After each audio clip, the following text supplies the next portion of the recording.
जश्न आजादी तिरंगे में रंगा पूरा देश। आर्मी कोर कमेटी की अनोखी पहल। मेरी मिट्टी मेरा देश के संकल्प के साथ भारत माता से गौ माता तक आर्मी जवानों की सलामी। ब्रिगेडियर अरविंद कुमार सिंह के नेतृत्व में मुंबई आर्मी कोर कमेटी के जवानों का साइकिल तिरंगा यात्रा। नमस्कार, मैं हूं अंजना और आप देख रहे हैं आजाद भारत समाचार। आइए शुरुआत करते हैं आज की खास खबर से। आजादी के दिन 1947 में देश ब्रिटिश हुकूमत से आजाद हुआ था। आज देश भर में 77वां स्वतंत्रता दिवस समारोह मनाया जा रहा है। 15 अगस्त पर हर साल की इस तरह अमृत महोत्सव में खास कार्यक्रम का आयोजन किया गया। वहीं देश की आर्थिक राजधानी मुंबई में आर्मी मेडिकल कोर कमेटी की तरफ से झंडे को सलामी देने के बाद साइकिल रैली का आयोजन किया गया और ब्रिगेडियर अरविंद कुमार सिंह ने तिरंगा झंडा दिखाकर साइकिल रैली को रवाना किया। आपको बता दें कि brigadier Arvind Kumar Singh Mumbai Goa army medical corps committee में समय समय पर कार्यक्रम होते हैं, लेकिन इस साल उन्होंने 15 अगस्त स्वतंत्रता दिवस के अमृत महोत्सव को और 4 चांद लगाने का एक छोटा सा प्रयत्न किया, जो सुनकर आप भी गौरवान्वित महसूस करेंगे। ब्रिगेडियर अरविंद कुमार सिंह के नेतृत्व में ध्वजारोहण के बाद जवानों ने साइकिल तिरंगा यात्रा निकाला और गौशाला पहुंचे, जहां गायों को फल गुड़ खिलाकर मेरी मिट्टी मेरा देश की परिभाषा समाज और सैनिकों के बीच गौ माता को भारत माता से जोड़कर ब्रिगेडियर अरविंद कुमार सिंह एक संदेश दिया है, जिसकी सराहना काफी जोर शोर से चल रही है।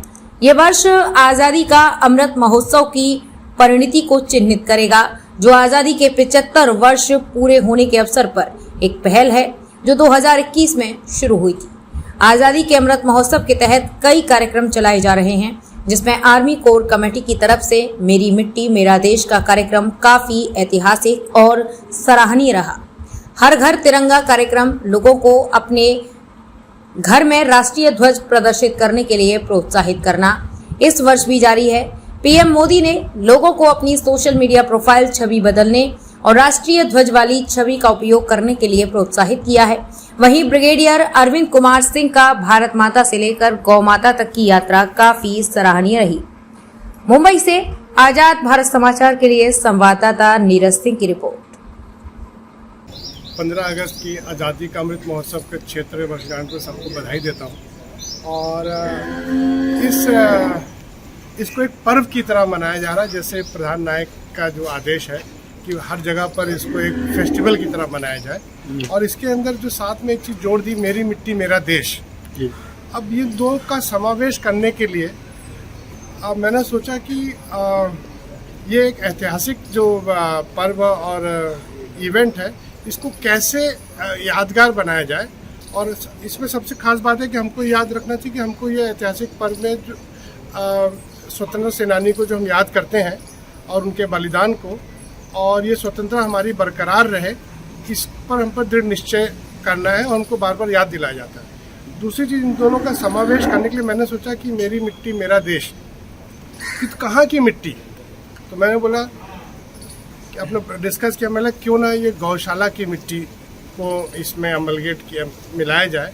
और ये किस दृष्टिकोण से मेरी मिट्टी मेरा देश का ये आदेश जारी हुआ है कि जो अपना कर्तव्य पथ है, उसके बगल में पूरे देश भर में से 7,500 कलश मिट्टी के आएंगे और उसके बगल में एक वाटिका जो तैयार हो रही है, ताकि पूरे देश की मिट्टी वहाँ पे जाए।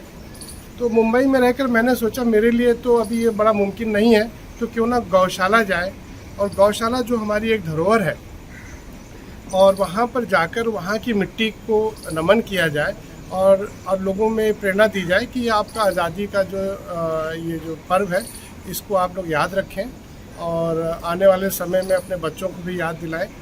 और कई लोगों ने पूछा कि गौशाला ही क्यों, तो मैं आपको एक चीज़ बताना चाहूँगा कि स्वामी विवेकानंद जी से किसी ने पूछा कि किस पशु का दूध सबसे अच्छा है, तो उन्होंने बोला भैंस का। तो लोगों ने बोला आपके देश में तो गाय का महिमा मंडल होता है, तो भैंस का दूध कैसे अच्छा आपने बता दिया। कहता आपने पशु बोला और गाय पशु नहीं है, गाय हमारी गौ माता है और इसका दूध अमृत है। तो इसलिए आप इसको पशु शब्द न दें। वही कारण अगर आप देखें माँ, तिरंगा हम फहराते हैं भारत माँ के लिए, लेकिन दूसरी माँ है गौ माता, ये विश्व की गौ माता है। और तो उस चीज़ को मैंने सोचा कि भारत माँ और गौ माँ दोनों का मिश्रण कैसे किया जाए। तो जब पूरा साइकिल से एक हमने तिरंगा लेकर घर घर पर रैली किया और गौ माता पे आकर यहाँ पर उनको घास, फल और गुड़ दिए। और एक मुझे लगता है सबको ये बहुत अच्छी, बहुत फीलिंग महसूस हुई, क्योंकि कुछ ना कुछ कारण से हम लोग अपने डिजिटल वर्ल्ड में इतने व्यस्त हो गए हैं कि ज़मीनी तौर पर हम जाके देखते नहीं कि दूध, आजकल सबको आदत पड़ गई पैकेट से दूध पीने की। तो अब गौशाला में जाकर आप देखें तो सही भी दूध आ कहाँ से रहा है और गाय की देखभाल जो लोग बात कर रहे हैं वो किस स्थिति में रह रहे हैं। और अगर आप देखें माँ शब्द जो है आया कहाँ से, वो गौ माता के मुख से आया है, वहीं से शुरू हुआ है। तो मैं इसमें अभी मैं बड़ा भावुक हो गया हूँ इस प्रोग्राम को ऑर्गेनाइज करने में, मुझे बहुत अच्छा लगा। और मेरे लिए भी ये पहला मौका था कि ऐसे गौशाला में विजिट किया जाए, ताकि ये हमारी जो एक राष्ट्रीय धरोहर है इसको संरक्षित करके रखना चाहिए। Thank you sir, so much. Thank you. Organiser था सर। मैं संक्षिप्त में क्या बताऊं, मतलब अगर मैं इसको एक सेंटेंस या एक लाइन में बताना चाहूँगा।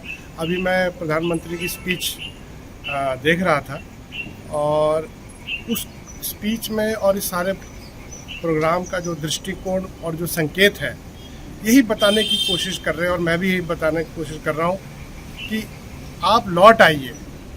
कहाँ पे लौट आइए? भारत की ओर। इंडिया से भारत को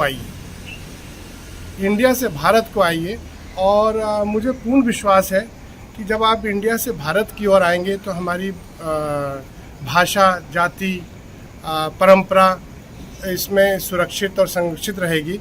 और देश, प्रधानमंत्री जी तो कह रहे थे कि 100वें वर्षगांठ पर मैं कहता हूँ अगर हर नागरिक एक सैनिक की तरह केवल भारतीय बन जाए, चाहे वो किसी भी धर्म किसी का भी हो, एक भारतीय बन जाए, तो मुझे पूर्ण विश्वास है कि हमको उतना देर इंतजार करने की ज़रूरत नहीं है, बल्कि अगले 5 साल में ही हम विश्व गुरु बन जाएंगे। धन्यवाद सर, धन्यवाद।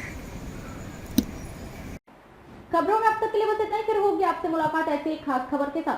तब तक के लिए नमस्कार और देखते रहिए आजाद भारत समाचार।